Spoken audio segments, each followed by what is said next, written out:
नमस्कार दोस्तों, मैं राजीव शर्मा एडुफैक्ट यूट्यूब चैनल पर आप सभी का स्वागत करता हूं और आप सभी साथियों को मैं प्रणाम करता हूं।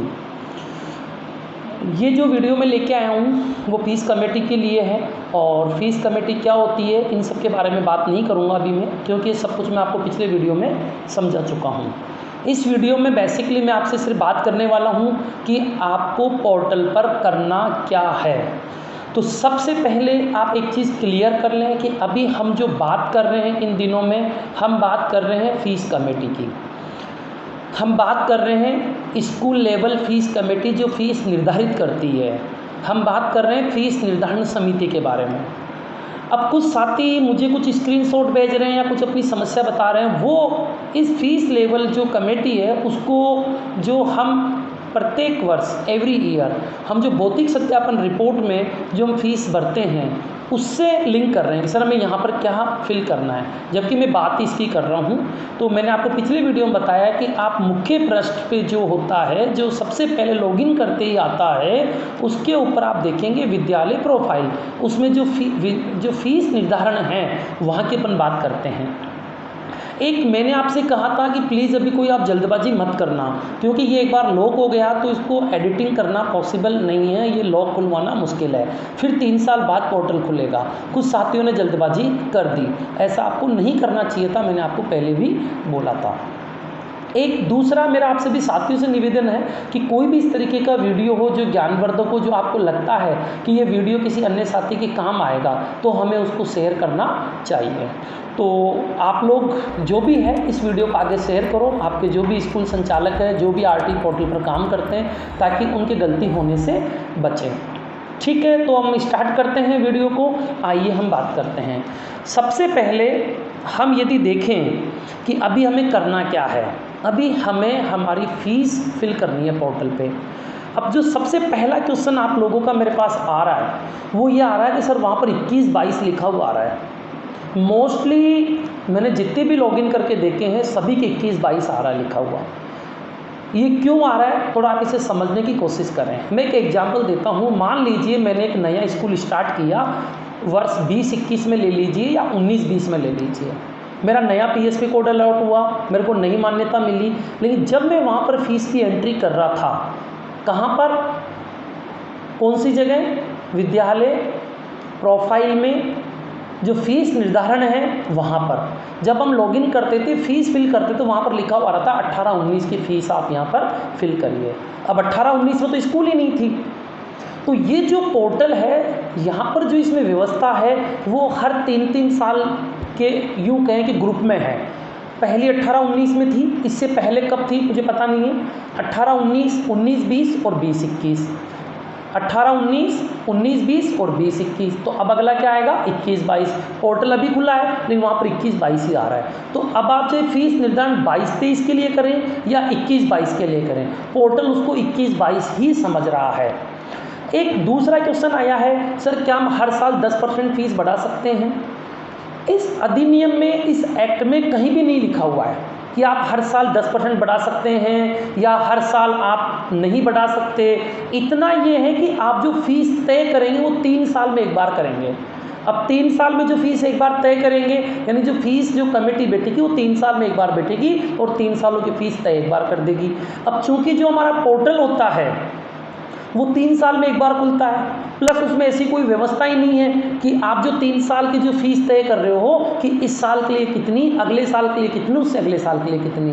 तो आपको जितनी फीस बढ़ानी है 10%, 20%, 30% जो भी आप बढ़ा लीजिए, लेकिन नियमानुसार कार्रवाई पूरी कीजिए। जो फीस बढ़ाएंगे उसके नियमानुसार आपको कार्रवाई पूरी करनी है। तो सबसे पहले मैं सीधा आपको पोर्टल पे लेके चल रहा हूँ, पोर्टल पे लेके चल रहा हूँ, लेकिन मैं आपको पोर्टल पे लेके चल रहा हूँ लास्ट से। वहाँ पर आपको 3 पॉइंट मिलेंगे पोर्टल पे, मैं आपको स्क्रीन में दिखा भी दूंगा। जो लास्ट पॉइंट है फीस का विनियमन, फीस का विनियमन। फीस के विनियमन की बात करें तो ये सेक्शन जो 6 है उसके अकॉर्डिंग होता है, सेक्शन 6(4) के अकॉर्डिंग होता है। और ये जो सेक्शन 4 है ये सेक्शन 6(4) तो हो गया फीस एक्ट का, और जो रेगुलेशन एक्ट गवर्नमेंट ने बनाया था वो हो गया फॉर्म नंबर 4। तो फॉर्म नंबर 4 के अंदर फॉर्मेट है जो मैं आपको देने वाला हूँ। मैंने आपसे पहले भी कहा था कि ट्यूसडे इवनिंग, मंगलवार इवनिंग से मैं फॉर्मेट आपको देना चालू कर दूंगा, तो मैं बुधवार से दूंगा, लेकिन कल मेरे पूरे हो जाएंगे। या आज वीडियो भी मैं रात में नोट कर रहा हूँ और कल ये सारे फॉर्मेट कंप्लीट हो जाएंगे, ये सारे मिल जाएंगे आपको। तो सबसे पहले अपन बात करते हैं फीस का विनियमन। उसमें हम डेट क्या डालें, जो तीसरा पॉइंट है। मैं आप लोगों से क्वेश्चन करने जा रहा हूँ, वो क्वेश्चन आप मजाक में मत मानिए, ऐसे मैं एक टेक्निकल चीज़ को समझाने के लिए कर रहा हूँ कि हम किसी भी ठेकेदार से बिल्डिंग बनाने का एग्रीमेंट कर रहे हैं या हम किसी से कोई चीज़ खरीद रहे हैं, तो हम जो उसकी रेट तय करेंगे वो कब करेंगे? काम स्टार्ट होने के बाद या उससे पहले? स्वाभाविक है पहले ही करेंगे। तो इसी प्रकार जिस सेशन के आप फीस डिसाइड कर रहे हैं वो उस सेशन के स्टार्ट होने से पहले पहले आपकी फ़ीस की सभी फॉर्मेलिटीज़ पूरी हो जानी चाहिए। तो जो विनियमन होगा उसमें जो डेट आप डालेंगे इस सेशन के शुरुआत होने से, यानी हम मानते हैं अप्रैल में सेशन स्टार्ट होता है, तो अप्रैल से पहले मार्च, फरवरी, तो आप कम से कम फरवरी की कोई भी डेट डाल दीजिए फीस विनियमन के अंदर। फीस विनियमन में डेट डाल दी फरवरी की। चलो अब हम आगे बढ़ते हैं। फीस जो विनियमन डेट डाली उससे पहले जो ऊपर का कॉलम है सेकंड नंबर पे, वो है कि आपकी जो कमेटी है उस कमेटी का गठन कब हुआ। अब कमेटी का गठन आप कम से कम उसे 3-4 महीने पहले करिए, क्योंकि एक मीटिंग तो कमेटी के गठन की होगी, फिर दूसरी मीटिंग कमेटी के गठन होगी, उसके बाद उसका फीस निर्धारण होगा। तो कम से कम 2-3 महीने पहले का टाइम लीजिए। तो मेरे अकॉर्डिंग मैं समझता हूँ कि आप वो टाइम अक्टूबर का ले लीजिए। तो ये आपका फीस गठित की डेट आ गई। अक्टूबर के महीने में कोई भी डेट ले लीजिए, अब अक्टूबर ले लो, नवंबर ले लो, सितंबर ले लो, वो चलेगा। अब जो फीस कमेटी की गठन की जो तिथि है, फीस जो कमेटी होती है वो किस में से गठित होती है, मैंने पिछले वीडियो में आपको समझाया। आप पिछला वीडियो एक बार पूरा देखिए और लोगों को भी शेयर कीजिए ताकि फीस कमेटी समझ में आए। जितना आप समझेंगे उतना आपको डर खत्म होगा निरीक्षण दल के सामने से, क्योंकि आपको ये समझाया गया है हमारे दिमाग में। जो हमारी व्हाट्सअप यूनिवर्सिटी है, व्हाट्सअप यूनिवर्सिटी दिन भर जो हम व्हाट्सअप पे ज्ञान बांटते हैं, उसमें मैंने कई बार देखा साहब 10% से ऊपर फीस नहीं बढ़ा सकते, नियमों में तो कहीं भी नहीं लिखा हुआ। तो आप थोड़ा सा स्टडी करिए, स्टडी नहीं कर सकते तो आप वीडियो देखिए और लोगों को भी दिखाएं, कम से कम जो अपने चाहने वाले लोग जो स्कूल चलाते हैं। कुल मिलाकर आप वीडियो अच्छा लगे तो आप शेयर करिए और भी अच्छा लगे तो आप लाइक करिए और चैनल सब्सक्राइब करिए। कुल मिलाकर मैं ये कहना चाहता हूँ। चलो अब हम आगे बढ़ते हैं। तो जो आपकी जो कमेटी की गठित करने की तिथि आपने डाल दी, अक्टूबर की ले लिया कोई भी। जो कमेटी बनती है वो बनती है PTA, पेरेंट टीचर एसोसिएशन। विद्यार्थी माता पिता, जो माता पिता अध्यापक संगम है उनके जो सदस्य होते हैं, तो पहले उसका गठन होगा। वो गठन आप इससे 2 महीने पहले कर लीजिए। तो अक्टूबर में आपने ये किया, तो सबसे बढ़िया मैं डेट दे रहा हूँ 15 अगस्त 2021। 15 अगस्त 2021 को आप एक काम करिए, PTA की गठन की तिथि डाल दीजिए या PTA का नोटिस इशू कर दीजिए, जो भी आपको करना है। PTA की मीटिंग उस दिन रख दीजिए, पहले मीटिंग कि 15 अगस्त 2021 को हमारा ये हुआ। ये जो 21-22 की जो मैंने ये 3 डेटें दी है, ये उनके लिए दी है जो फीस तय 22-23 के लिए कर रहे हैं। कोई वास्तव में अगर 21-22 के लिए फीस तय करना चाहता है तो वो इससे भी पहले चले जाइए। तो मैंने तीनों की डेट आपको एक्सप्लेन कर दी है। ये बात मेरे हिसाब से आपको क्लियर हो गई होगी।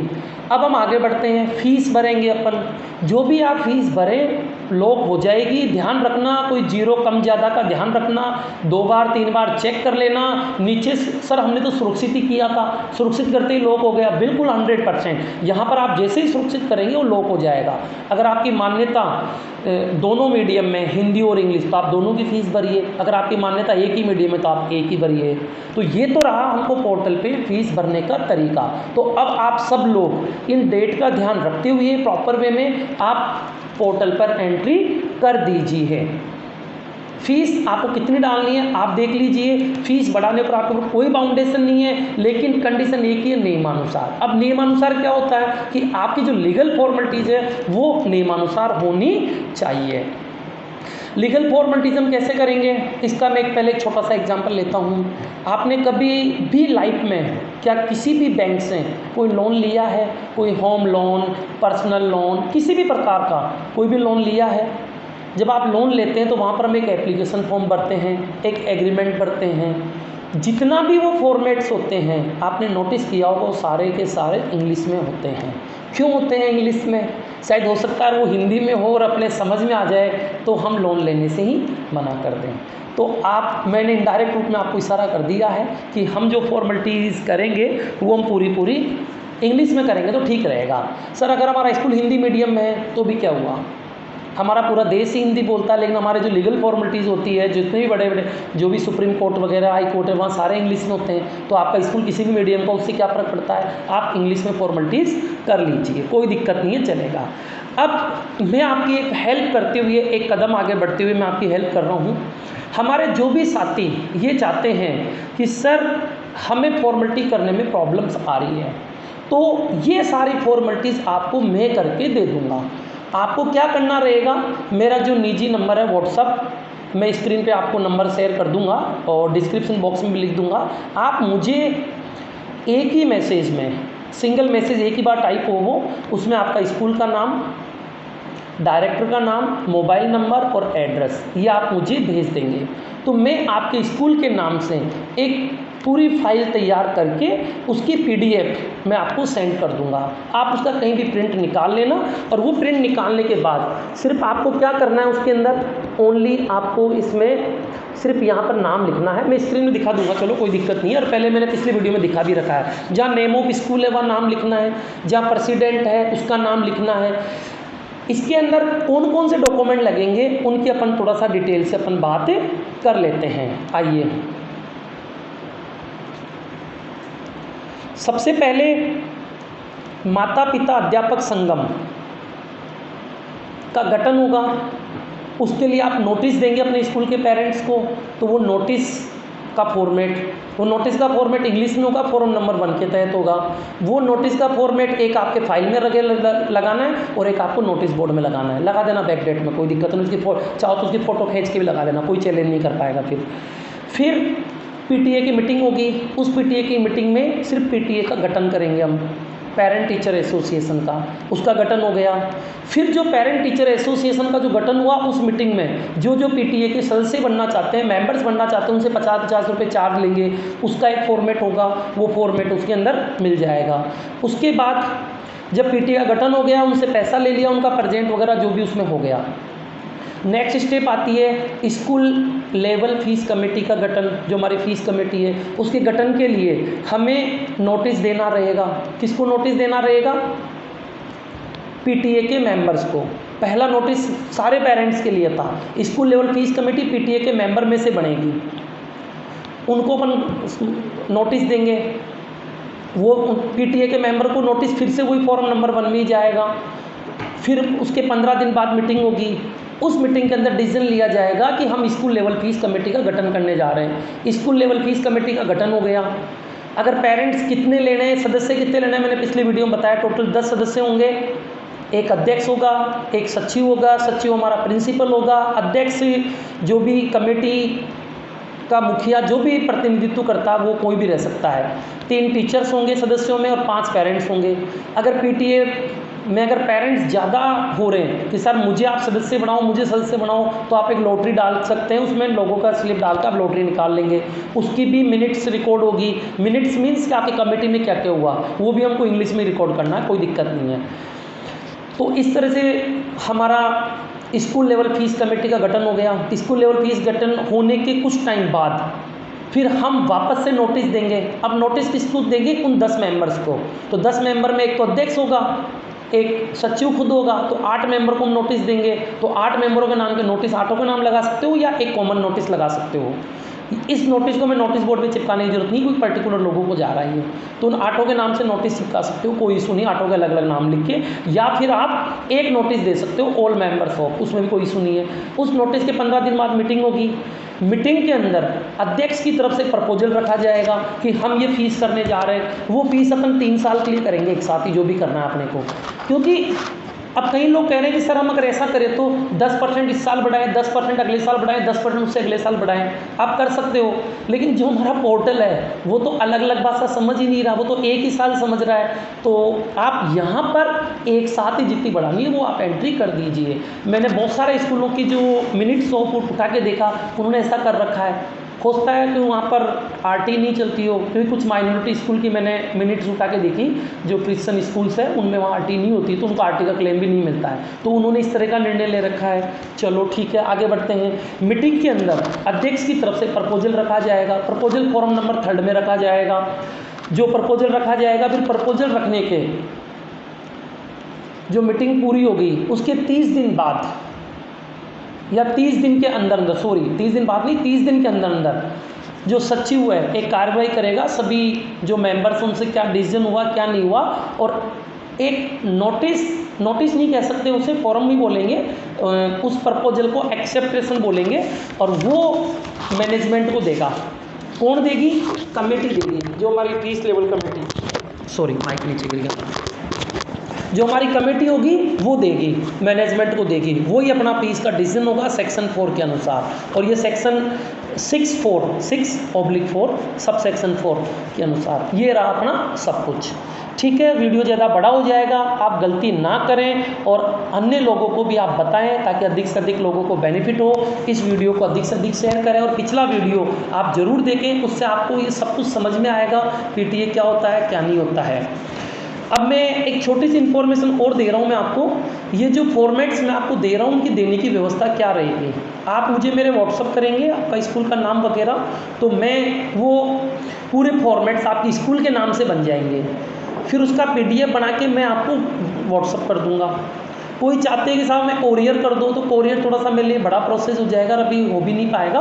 ये कब तक तैयार करने, तैयार अपने आराम से कर लो, कोई इतनी जल्दबाजी नहीं है। पोर्टल पे आप भर दो, जितनी फीस डिसाइड करनी है, जो डेट लिखनी है वो आप लिख लो और पोर्टल फिल कर दो। पोर्टल भरने का तरीका मैंने आपको बता ही दिया। पोर्टल चाहे आप जैसे आपको वीडियो देखने के बाद आप कंफर्टेबल भरना, मैं वापस अगेन कह रहा हूँ कि पोर्टल भरते टाइम कम से कम 0 ढंग से चेक कर लेना। ये मैं क्यों जोर दे रहा हूँ बार बार, क्योंकि मेरे पास ऐसे बहुत सारे लोगों की घटनाएं आ चुकी है। अरे सर हमारे 9000 की जगह 900 कर दिया हमने, सर हमारी 20000 फीस थी, गलती से 1 0 कम लग गई, 2000 रह गई, अब उसका कुछ नहीं हो पा रहा है। अब देखते हैं कुछ होगा या नहीं होगा, वो बात की बात है, लेकिन समस्या तो बहुत बड़ी हो गई है वो।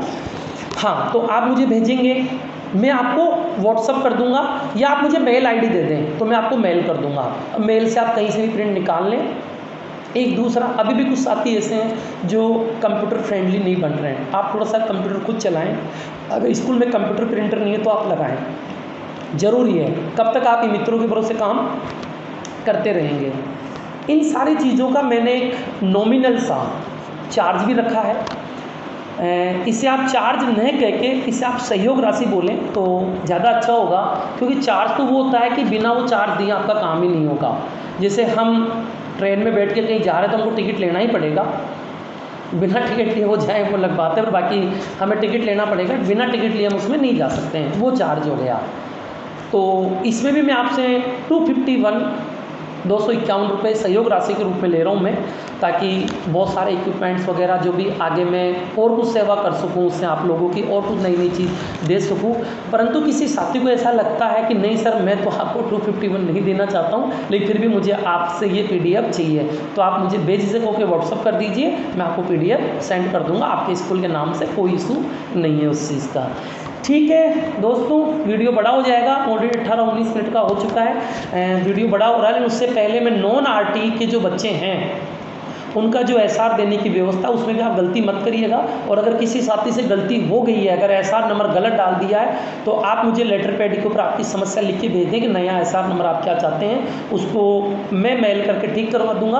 और ज़्यादा बेटर है कि आप मेरे पास न भेज के आप खुद ही ठीक करवा लें। क्या करें आप, जो हमारा हेल्प सेंटर है, दोनों हेल्प सेंटर को मेल किया करो एक साथ, जयपुर वाले को और बीकानेर वाले को। जयपुर वाले की मेल आईडी राज PSP हेल्प करके है, और बीकानेर वाले की RTE BKNR करके वो है, मैं भेज दूंगा आपको, या इस पर स्क्रीन पे दिखा दूंगा, आप उनको मेल कर दो, वो ठीक कर देंगे। कॉल वो उठाए नहीं उठाए उससे कोई फर्क नहीं पड़ा, लेकिन आपका प्रथम ऐसा ठीक कर देंगे। ठीक है दोस्तों, जय हिंद जय भारत, मिलते हैं अगले वीडियो में। ये सारा सब कुछ क्लियर किया, नमस्कार जी।